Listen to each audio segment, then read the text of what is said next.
this is Joy at Pine Quilt Shop. Today we're talking about batting, and I'm going to kind of do a little batting 101 for you guys and walk through a lot of things that it's good to be aware of as far as quilt batting when you're planning what you're going to put in your quilts. So the first thing to think about is, how do you want your quilt to finish? Do you want it to be nice and flat? Do you want it to be puffy? Do you want it to get that wonderful crinkly antique look? Those are things to think about. Do you have a mix of light and dark fabrics in your quilt? Because that will sometimes impact the color of the batting that you are picking. And then how are you planning to quilt it? Are you going to quilt it by hand? Are you going to quilt it by machine? Are you going to tie the quilt? Those are all things to consider. The batting that you pick will be rated for how far apart your quilting stitches can be. And if you're hand quilting or tying a quilt, sometimes your quilting stitches end up spaced further apart than they do with our typical long arm quilting patterns that we see, which tend to sometimes be fairly closely spaced and fairly dense. So that will impact your batting selection as well. And do you want to try to quilt it to emphasize the quilting or to emphasize the piecing? The other thing you want to think about is, what is the quilt going to be used for? Where is it going? Who's going to have it? Are you going to donate it so you really don't know where it's going to end up? Is it going to be a show quilt, a kid's quilt that's going to get washed a lot? What's the climate like of the person who's getting the quilt if you're gifting it? Or your climate if it's something that you're going to actually use yourself. Those are things to also consider when you're picking your batting. And is it going to be a seasonal quilt that's going to be in storage for most of the year? And maybe you'll just pull it out at Christmas time. So those are things to consider. We're going to talk about some of the different batting choices you can make and how they are impacted by those questions that I just asked. So the one thing we want to talk about is, how is that quilt going to be cared for? Is it going to be in long-term storage? Does it need to be washed a lot? These are probably some of the most important factors. Is it something that you need to be able to air dry? Sometimes if you have a really large quilt, maybe you're making like a coverlet size king quilt, and it's going to be so big that it might be really hard to actually get it in your dryer at home.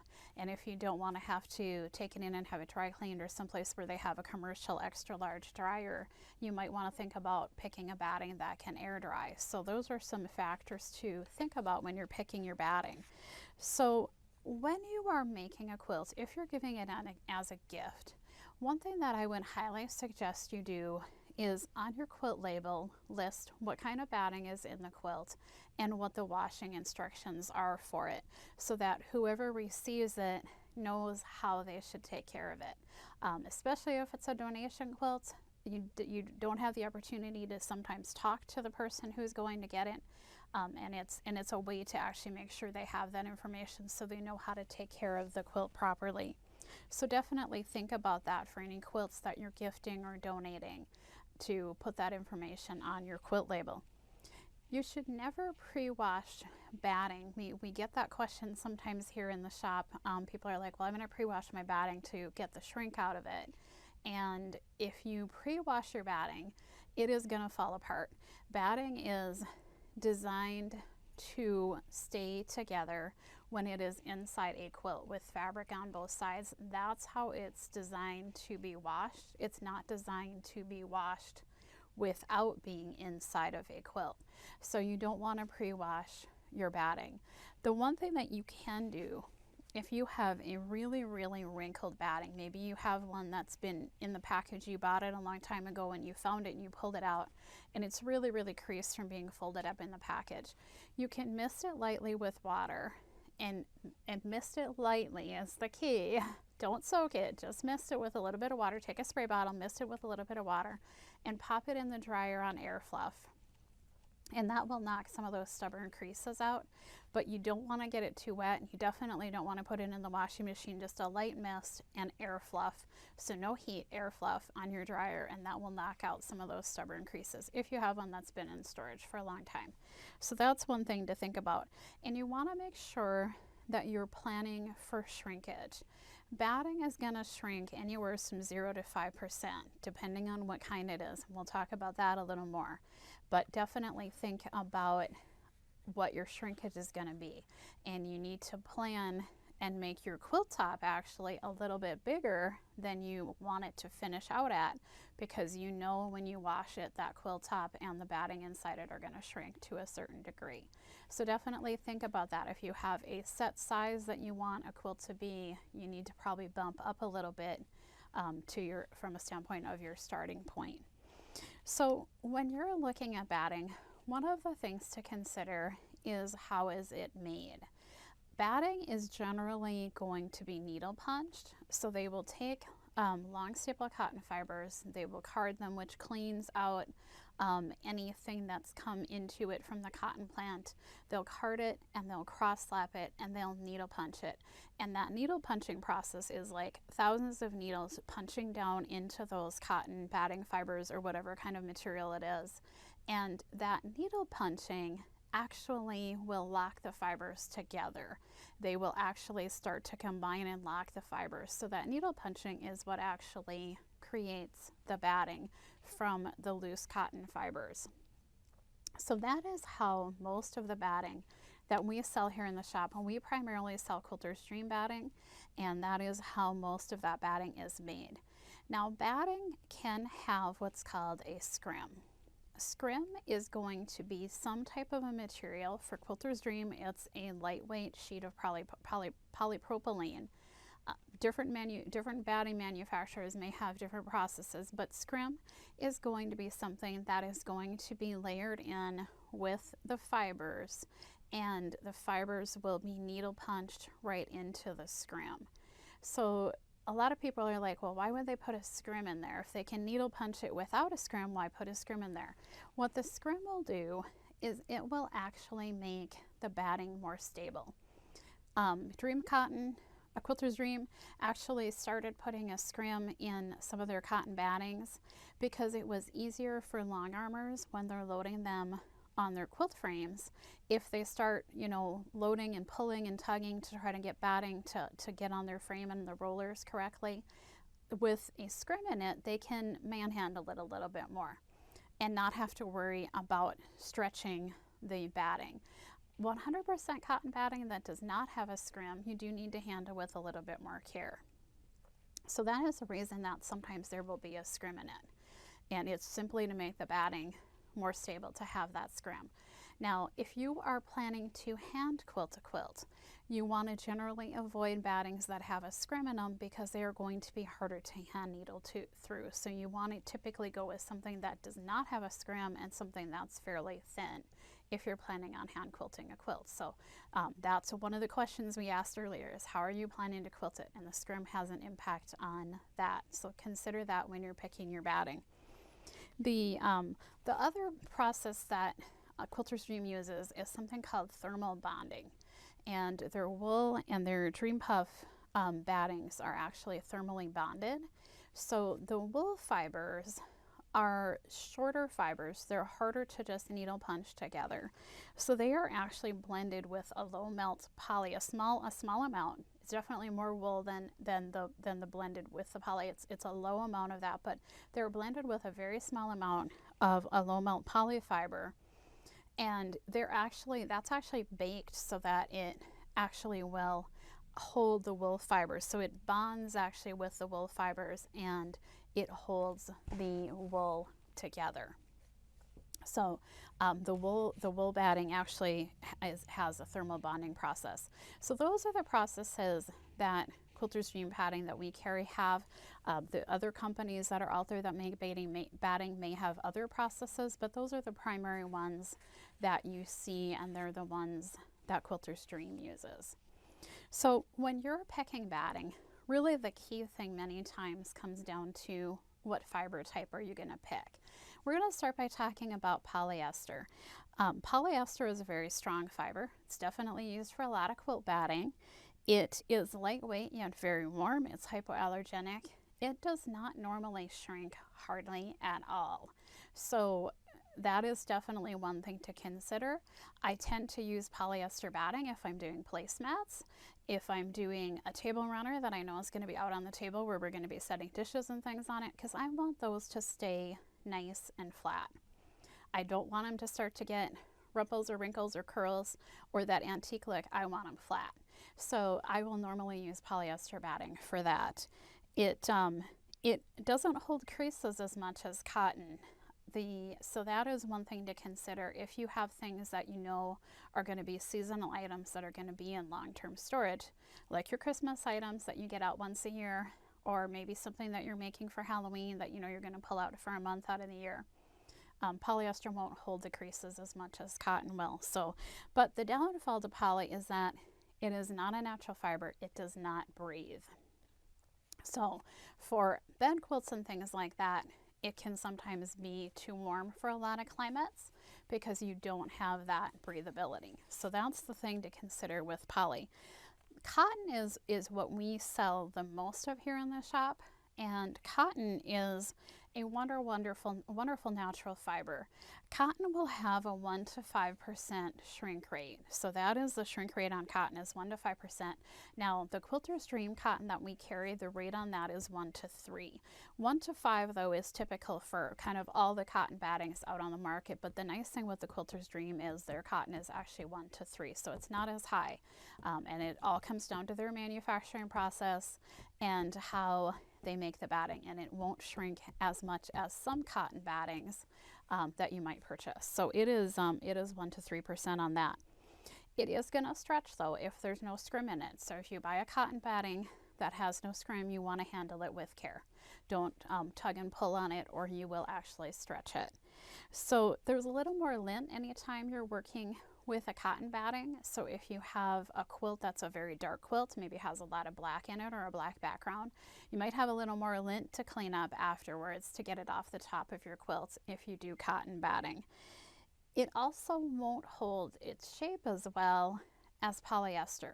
So if you are doing a quilt and you're planning to do a decorative border on it, like a scallop border, then you might want to consider polyester because that is going to hold that scallop shape better than cotton would. So if you're doing some kind of a decorative border, something that's not square, then you might want to consider poly for that reason, because cotton won't hold a shape as well.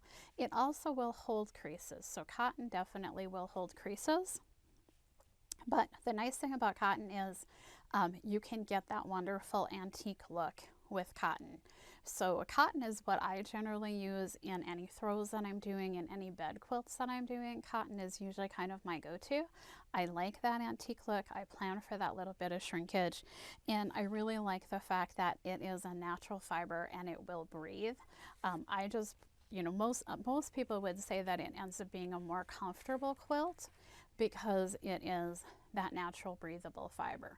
But the other thing you want to think about too is your washability.